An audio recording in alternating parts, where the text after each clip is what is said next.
this winter. Open for business, but where are the visitors? Some of our biggest tourist attractions are struggling as foreign tourists stay away. So what happens next? What are the implications for places like this? I'm at the Tower of London this morning to find out. Captain Sir Tom Moore is going to be knighted by the Queen today with his own personal ceremony at Windsor Castle. Good morning. A sporting disaster that could have cost millions. Jofra Archer didn't understand the consequences of breaking biosecure rules, according to the director of English cricket, Ashley Giles.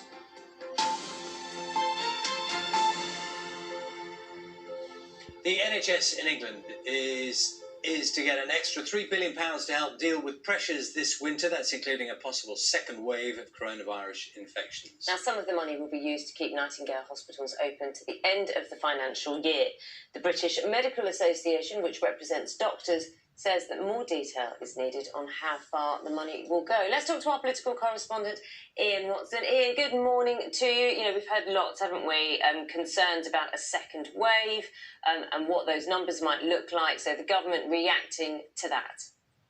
That's right, like very frightening numbers. The government's chief scientific advisor commissioned a report which showed that there could be as many as 120,000 deaths in hospitals if there is a second wave. So the government's trying to tackle this in two ways. First of all, to say there will be enough capacity in the NHS to deal with any second wave. They're keeping these Nightingale hospitals open, for example, which were underused during the first wave. They will stay open until March next year. But to try to prevent a second wave from happening, the key thing, the government's doing a range of things. First of all, ramping up testing to around 500,000 a day by the end of October. And the reason for that is that some people will be getting, if you like, conventional illnesses, flus, colds, and they might mistake the symptoms for COVID-19. So they need to have rapid testing to tell them where they stand.